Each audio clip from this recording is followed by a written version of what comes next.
సింహం వారికి కనుక చూసుకున్నట్లయితే ప్రధానంగా మీకు పూర్వజన్మ కర్మ మూలంగా ఏర్పడే శత్రువులు ఎవరైతే ఉన్నారో వాళ్ళు ఏ రూపంలో వస్తారు, అదేవిధంగా వాటిని తగ్గించుకోవాలంటే ఏం చేయాలి అనేటువంటి పూర్తి అంశాలు, ప్రతి గ్రహం వల్ల వచ్చేటువంటి ఇది, దానికి దానాలు ఏమి ఇవ్వాలనేటువంటి పూర్తి అంశాలు నేను వీడియో ఎండింగ్ వరకు చెప్పాను. వీడియో ఎండింగ్ వరకు చూస్తే మీకు తెలుస్తుంది. అయితే ఈ యొక్క అంశాలు చెప్తుంది నేనైనప్పటికీ చెప్పిస్తుంది సాక్షాత్ లలితా అమ్మవారిగా భావిస్తూ, ఆ లలితాంబిక అమ్మవారి యొక్క అనుగ్రహం మీకు పరిపూర్ణంగా కలగాలని మనస్ఫూర్తిగా కోరుకుంటూ, ప్రధానంగా ఇక్కడ ఏంటంటే గుర్తుపెట్టుకోవాల్సిన అంశం, ఈ సింహము అనగానే లాయల్టీ, చాలా లాయల్గా ఉండడం, ఇవన్నీ జరుగుతూ ఉంటాయి. అయితే సింహలగ్నం వారికి ఎప్పుడైతే వివాహము లేదా వివాహం తర్వాత నుంచి శని కనుక బాగున్నాడు అనుకోండి, ఉదాహరణకంటే శని విపరీత రాజయోగాలు ఇట్లా ఉన్నాడు అనుకోండి, మీకు వివాహం తర్వాత నుంచి ఒక లైఫ్ టర్న్ అవుతుంది. గుర్తుపెట్టుకోండి, పార్ట్నర్స్తో ఉంటుంది కొంత రుణము, life partner or business partner.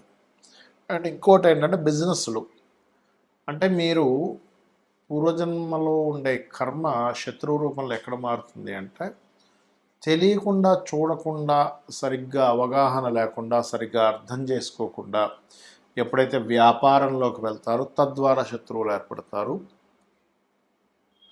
జీవిత భాగస్వామి యొక్క రిలేషన్స్ వల్ల కొంత శత్రువులు ఏర్పడడం జరుగుతూ ఉంటుంది సింహలగ్నం వారికి. సో అయితే ఇక్కడ ఏంటంటే పూర్వజన్మ కర్మ అనేటువంటిది జీవిత భాగస్వామి విదేశాలకు వెళ్ళి రావడం వల్ల సూపర్గా యాక్టివ్ అవుద్ది, కూడా పాజిటివ్ యాక్టివ్ కూడా జరుగుతుంది దానివల్ల. అది కూడా ఉంది, అందులో ఎటువంటి సందేహం లేదు. అయితే ఇక్కడ మీరు అర్థం చేసుకోవాల్సింది ఏమిటి అంటే, ఇది ప్రధానంగా ఈ ఎప్పుడైనా సరే ఒకటే గుర్తుపెట్టుకోండి, మీరు నువ్వులు అంటే మీకు మీ జీవిత భాగస్వామి యొక్క రిలేషన్స్ వల్లే, మ్యారిటల్ లైఫ్ వల్లే శత్రుత్వాలు ఏర్పడుతున్నాయంటే నువ్వులు ఎక్కువగా దానం ఇవ్వండి. అలా కాదండి వ్యాపారాల వల్ల అవుతుంది, నాకు వ్యాపారంలో శత్రువులు పెరిగిపోయాయి అనుకుంటే బుధుడికి సంబంధించిన అంటే పెసలు దానంగా ఇవ్వడము, బుధరాశుల్లో ఉండేటువంటి గ్రహాలకు సంబంధించిన దానాలు ఇవ్వడం చేయండి. అప్పుడు ఖచ్చితంగా మీకు బాగుంటుంది. అయితే ఇక్కడ ఏంటంటే ఒక్కొక్క లగ్నానికి కొన్నిసార్లు 6th హౌస్ అయితే, కొన్నిసార్లు 11th హౌస్, కొన్నిసార్లు 2 హౌసెస్ అని చెప్పాను. ఇక్కడ 6వ అధిపతి అయితే డైరెక్ట్గా మనం లగ్నం నుంచి లెక్క పెట్టుకుని 6వ స్థానం ఎవరో దానికి దానం ఇచ్చేస్తాము. 11వ స్థానం అయితే 11వ అధిపతి ఎవరో దానాన్ని ఇస్తాము. అయితే ఇక్కడ మెయిన్ పాయింట్ ఏంటంటే ఇది లగ్నం నుంచే చూసుకోండి. లగ్నము తెలియదు అనుకునేటువంటి వారు రాశి జోలికి వెళ్ళొచ్చు, అందులో ఎటువంటి సందేహం లేదు. అయితే ఇక్కడ ఇప్పుడు ఒక్కొక్క గ్రహం వల్ల కూడా ఒక్కో రకంగా వస్తూ ఉంటుంది. ఇప్పుడు రవి ఉండి పాడయ్యాడు అనుకోండి, తండ్రి మూలంగానే రుణము, తండ్రి మూలంగానే అప్పులు. అదే రవి ఉండి బాగున్నాడు, ఎగ్జాల్టెడ్ హౌస్ అయింది అది. అంటే ఉదాహరణకి ఎలా అంటే, ఇప్పుడు వృశ్చిక లగ్నం అయింది అనుకోండి, వృశ్చిక లగ్నానికి 6th హౌస్లో రవి ఎగ్జాల్టెడ్, పాడవలేదు. అప్పుడేమవుతుంది, ఆయన వల్లనే మీకు బాగుంటుంది కూడా లైఫ్, అంటే ఆయన సపోర్ట్ వల్లే బాగుంటుంది. ఇక్కడ ఎంతసేపు రుణము అంటే మనం రుణపడున్నామా, మనకు రుణపడున్నారా ఈజ్ మోస్ట్ ఇంపార్టెంట్ థింగ్. ఇలా ఎప్పుడైతే మనకి రుణపడున్నారు అనేటువంటిది ఎగ్జాల్టెడ్ ప్లానెట్స్ వల్ల వస్తాయి. ఎప్పుడైతే ఇప్పుడు ఎగ్జాంపుల్ అదే శని ఉన్నాడు అనుకోండి, వృశ్చిక లగ్నానికి 6లో శని ఉన్నాడు అనుకోండి, పని వాళ్ళు అంటే వీళ్ళ కింద వర్క్ చేసేటువంటి వర్కర్స్ వల్ల వీళ్ళు ఎక్కువ స్ట్రెస్ అవుతూ ఉంటారు. వాళ్ళ వల్ల ఇలా అవ్వడం, డిస్టర్బెన్సెస్ అవ్వడం, ఇవన్నీ కూడా జరుగుతూ ఉంటాయి అట్లా. అయితే ఇక్కడ ఏంటంటే మెయిన్గా గమనించవలసినటువంటిది, ఇక్కడ ఎప్పుడైతే మీకు రవి ఉండి పాడయ్యాడు అప్పుడు గోధుమలు దానంగా ఇవ్వండి. కేజీంబావు గోధుమలు, రెడ్ కలర్ క్లాత్. ఫస్ట్ అయితే 7 వీక్స్ ఇవ్వండి. వీలైనంత మటుకు సూర్య ఆలయాలకు వెళ్ళండి, తండ్రి యొక్క బ్లెస్సింగ్స్ తీసుకోండి. ఎందుకంటే వాళ్ళతోనే గొడవలు కూడా ఉంటాయి, వాళ్ళ మూలంగానే లేదా వాళ్ళ బంధువర్గం మూలంగానే వస్తూ ఉంటుంది. అయితే బంధువర్గం మూలంగా రావాలంటే ఎక్కువగా బుధుడు పాడవాలి 6వ స్థానంలో. 6లో కానీ 11లో కానీ బుధుడు పాడైతే అది 11వ స్థానం కూడా పాపైతే, శుభుడైతే కాదు, పాపై పాడైతే కనుక ఖచ్చితంగా బంధువర్గాలు అప్పుల వల్లే వస్తుంటాయి. అప్పుడు ఏంటి, పెసలు ఇవ్వండి. ఒకవేళ చంద్రుడు పాడయ్యాడు, 6వ స్థానంలో ఉన్నాడు లేదా 11వ స్థానంలో ఉండి పాడయ్యాడు, అప్పుడు బియ్యము దానంగా ఇవ్వండి.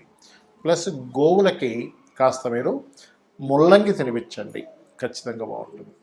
అలా కాకుండా కుజుడు పాడయ్యాడు అనుకోండి, కుజుడు ఎక్కడ పాడవుతాడు, కర్కాటకంలో పాడవుతాడు. అంటే కుంభలగ్నం వాళ్ళకి అవుతుంది కుజుడు మెయిన్గా పాడవడం, లేదా పాపగ్రహాలతో కలిసి ఉంటే అది ఎనీ లగ్న 6th హౌస్లో కనుక పాపగ్రహాలతో కలిసి ఉన్నాడు కుజుడు, దాన్ని ఆటోమేటిక్గా పాడైనట్టు అర్థం. ఒక్కొక్కసారి డైరెక్ట్గా కలవు గ్రహాలు, ఇండైరెక్ట్గా. ఒక్కోసారి ఎలా అంటే ఇప్పుడు కుంభలగ్నం వారికి సర్వసాధారణంగానే మనకి ఈ చంద్రుడు 6వ అధిపతి అవుతాడు, సో చలితో ఉంటుంది. కానీ సమ్టైమ్స్ ఆ చంద్రుడు చూడడానికి బాగానే ఉన్నాడు కదా అనిపిస్తుంది, కానీ దృష్టి కూడా ఉంటుంది. అంటే ఇక్కడ మనం కన్సిడర్ చేయాల్సింది ఏంటంటే దృష్టి ఎలా ఉంది, దాని మీద గోచారం యొక్క గ్రహాల యొక్క స్థితి ఎలా ఉంది ఈజ్ మోస్ట్ ఇంపార్టెంట్, గుర్తుపెట్టుకోండి. ఈ రకంగా చూసుకోవాలి.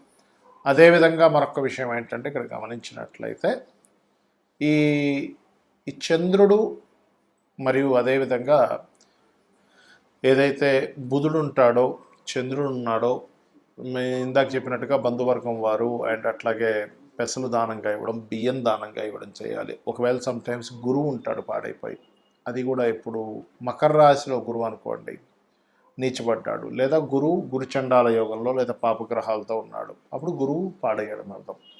అప్పుడు ఏం చేయాలి అంటే సింపుల్గా ఏం లేదు. ఇక్కడ మీరు ఏంటంటే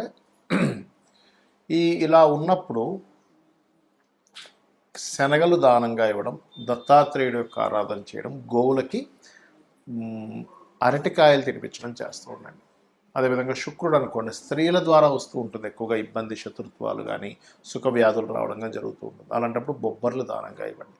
సమ్టైమ్స్ శని వల్ల వచ్చినప్పుడు మాత్రం ఇది ఎక్కువగా రోగం మీద ఎఫెక్ట్ చూపిస్తుంటుంది. హెల్త్ బాగోలేదు, హెల్త్ వల్ల ఇబ్బంది పడ్డాము, హెల్త్ వల్ల ఎక్కువ స్ట్రెస్ అవుతున్నాము, ఇటువంటివన్నీ కూడా మీరు చూస్తూ ఉంటారు. ఇక రాహు గనకైతే కనబడదు, రీజన్ తెలియదు, రీజన్ అర్థం కాదు, కాబట్టి అట్లా ఉంటుంది.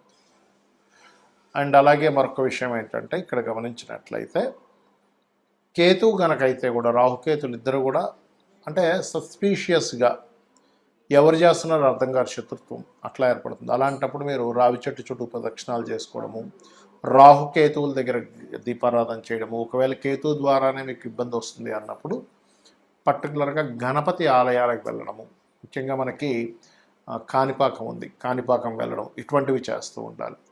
ఈ రకంగా కనుక మీరు చేస్తున్నట్లయితే ఖచ్చితంగా ఈ శత్రు బాధల నుంచి తప్పించుకోగలుగుతారు. బికాజ్ ఆఫ్ మనకేంటంటే మన చుట్టూనే శత్రువులు వస్తారంటే ఎలాగ తండ్రి, తల్లి, బంధువర్గం రూపంలో, ఫ్రెండ్స్ రూపంలో, కొలిక్ రూపంలో మనం వాళ్ళకి రుణపడి ఉన్నాం, వాళ్ళతో మన పూర్వజన్మలో శత్రుత్వాలు పెట్టుకున్నాం, ఆ శత్రుత్వం తీర్చుకోవడానికి వచ్చారు. దీన్ని మనం గొడవ పెట్టుకోకూడదు, దాన్ని అర్థం చేసుకొని వీలైనంత మట్టుకు చర్చలతో తగ్గించేసుకోవాలి. అప్పుడే ఈ రెమెడీ చేసుకోవడం ద్వారా మీకు ఈ ప్రాబ్లమ్స్ అనేటువంటివన్నీ కూడా క్లియర్ అవ్వడం జరుగుతుంది, గుర్తుపెట్టుకోండి. సమ్ టైమ్స్ కొంతమందికి దానం ఇవ్వలేని పక్షంలో గోవుకి తినిపించవచ్చు, అయితే నువ్వులు మాత్రం తినిపించొద్దు, నువ్వుల ప్లేస్లో బెల్లము తినిపించవచ్చు. కొన్నిసార్లు తల్లిదండ్రులు ఇవ్వచ్చు ఈ దానాలు పిల్లల విషయంలో, అంటే పిల్లలకి హెల్త్ ఇష్యూ బాగాలేదు, తల్లిదండ్రులు ఇవ్వచ్చు, పిల్లలకి శత్రుత్వాలు పెరుగుతున్నాయి, తల్లిదండ్రులు ఇవ్వచ్చు. బట్ ఇక్కడ ఏంటంటే దీనికి మంత్రం కూడా ఉంటుంది, ఓం కర్పూర వీటి కామోద సమాకర్ష దిగంతరాయ నమః అని చేసుకోండి. అదేవిధంగా తూర్పు వైపు, ఇంట్లో లైట్ గ్రీన్ కలర్ తూర్పు వైపు వేసి అక్కడ రాముడి యొక్క పట్టాభిషేకం బొమ్మ గనక పెట్టినట్లయితే ఖచ్చితంగా మీకు ఈ శత్రు సంబంధించిన విషయాలని కూడా తగ్గుతాయి. శ్రీమాత్రే నమః.